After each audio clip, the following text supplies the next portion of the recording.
Hello and welcome. My name is Evgeny Rusakov and you're watching TVP World interview from Vilnius. Anton Chekhov, Pyotr Tchaikovsky, Ivan Aivazovsky, these and many others are considered to be pillars of Russian culture. However, there are many people who believe that Russian culture should be banned or at least somewhat restricted. To discuss Russian culture and how dangerous or not dangerous it is, we are joined today by the Vice Minister of Culture of Lithuania, Viktor Denisenko. Viktor, glad to see you with us here today, sir. Thank you for coming. Hello.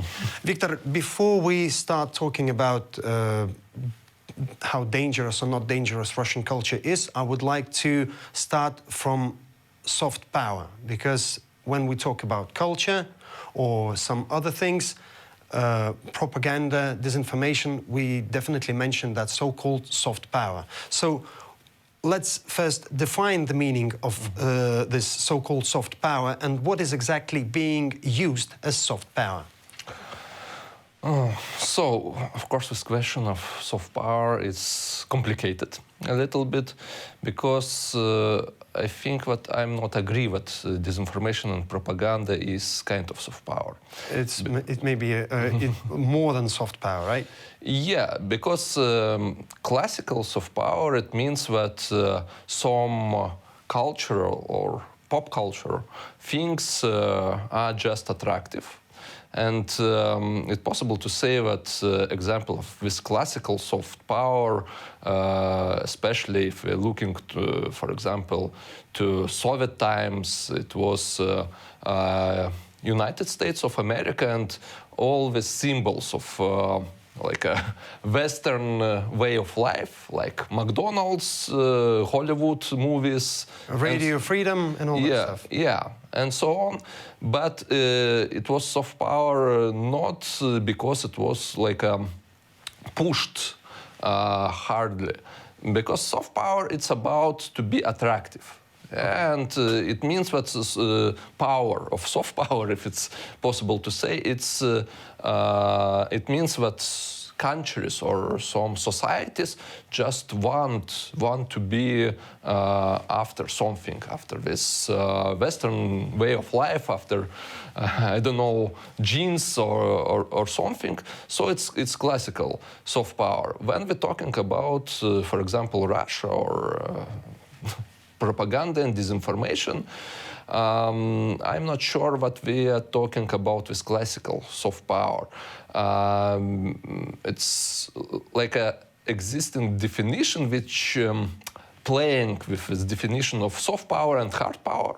Something in middle, it's sharp power. Okay. So when we're talking about this disinformation and propaganda, it's not hard power, because hard power, first of all, it's military power, but it's also not soft power. So it's something in the middle. In between. Yeah, and it's I like this definition of sharp power. So.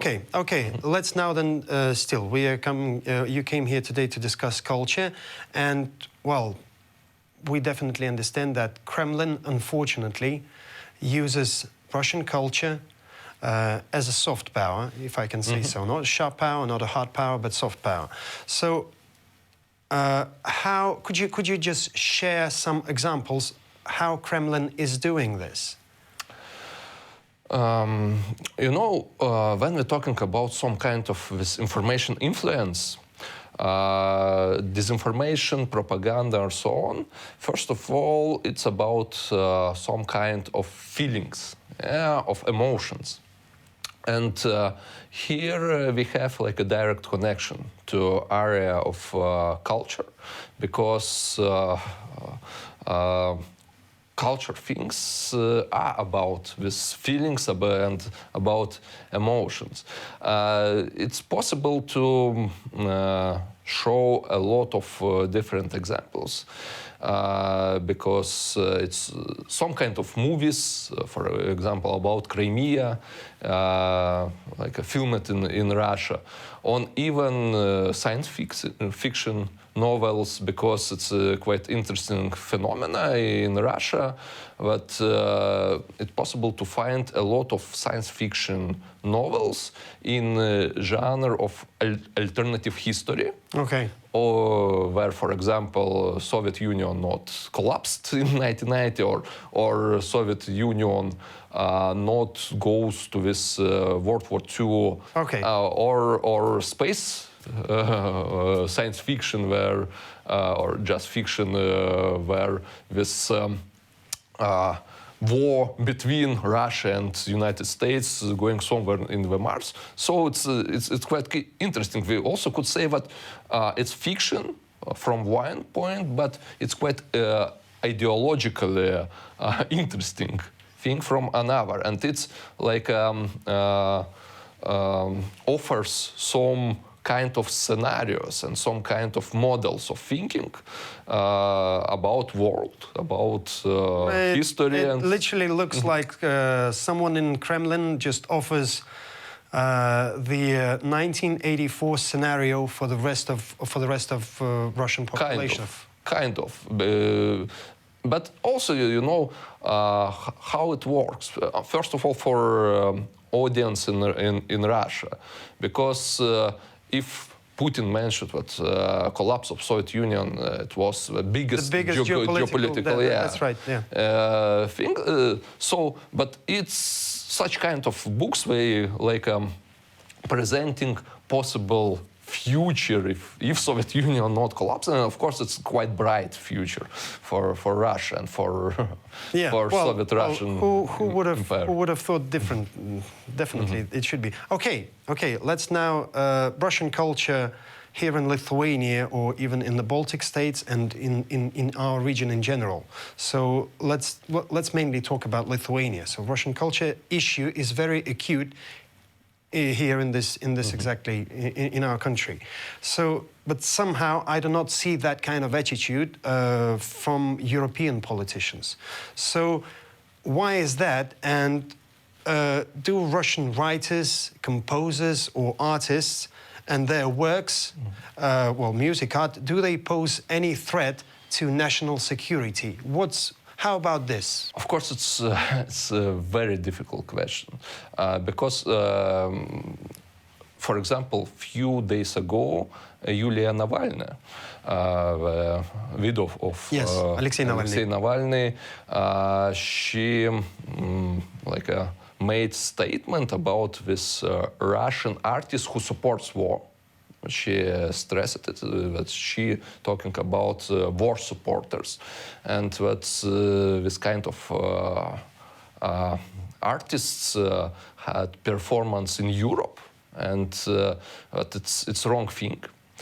And in Lithuania, we could say that, you know, it's not in general about national security like this hard thing, yeah. Okay. But maybe we more talking about values, yeah, and about like a moral support for Ukraine, because it's like a big thing, really. If person believe, I don't know, in this in strong empirical Russia and think that it's good thing to seize territories of neighborhood countries, yes. Yeah, and he or she going to Europe to earn money. So that's not right. Yeah, that's not right. I do agree. Not right. Of course, in Lithuania sometimes we have like a quite specific view, because for part of society in Lithuania in general, everything Russian, including language and culture, it's kind of toxic thing. And we could find this position in society, in part of society, that, you know, till the end of war of Russia against Ukraine, we possibly should ban all I don't know, performances of Russian culture. But, you know, it's one of opinions. Because from my point of view, I'm agree that artist who supports war, artist who supports this aggressive policy of Kremlin should not perform. Not in Lithuania and in general, in not in Europe. Yeah, but artists from Russia, especially from Russia, who clearly saying that, you know, it's the wrong way to implement war against Ukraine, it's bad thing, even possibly could be useful for audience in Europe, for Russian-speaking audience, for example, in Lithuania, because it's, from my point of view, it's very important with voices against war from Russia. And they are heard. They are heard and they are visible. Let's put it that way. Yeah. But okay, those people that think that everything that comes from Russia, I mean, culture, should be banned. Don't you think that they are exaggerating to some extent? You know, I could maybe mention this like a thing. Does it really possible to ban everything today in our 21st century, in century of information, global information?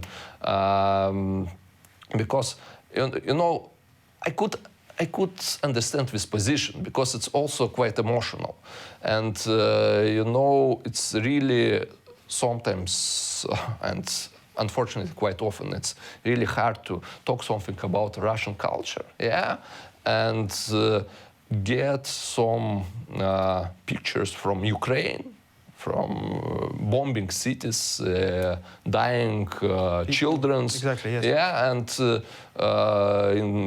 in these moments when you see this cruelty of war, cruelty of Russian aggression, of course it's very hard to say, you know, maybe let's separate, you know, Tchaikovsky, Bulgakov, or so on. But in general, you know, culture in general, it's think bigger than it's very big social process. Okay, we could say let's ban everything that is Russian, but what about, for example, local Russian culture in Lithuania? It's not big, but it exists. Well, it exists, and well, it's me, it's you, it's many others who represent that part of Russian culture, even though it's not Russian, it's Russian from Lithuania. It's local. It's another. It's have some peculiarities. It's really very hard question because also I could imagine that for sure also some artists from Ukraine they used Russian language before war. Yes, many of them stopped doing that. Stop, yeah, right. And it's also understandable. But also we could say that we are living in quite global world, and many things are mixed. Yeah? So it's really hard to say that's technically possible to like ban culture. Talking about Russian or about China or about some another culture, I think today technically it's even not possible to have this 100% ban. How do you think we will see Russian culture in Lithuania or in Baltic states in the nearest 5 years? Briefly.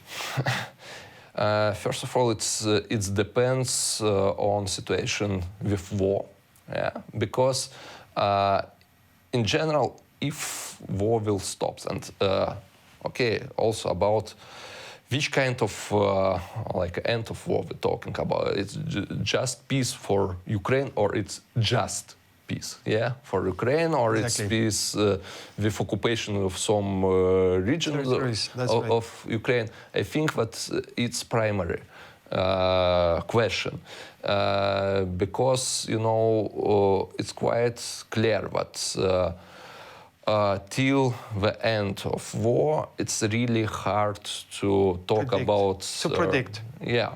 About Russian culture, it's not the highest priority. That's right. Anyway. That's right. Okay, Viktor, thank you for joining us today, sir, and I really hope to see you some other time here in our studio. Thank you. And I would like to remind our viewers that our guest for today was the Vice Minister of Culture of Lithuania, Viktor Denisenko. You're watching TVP World. Stay with us.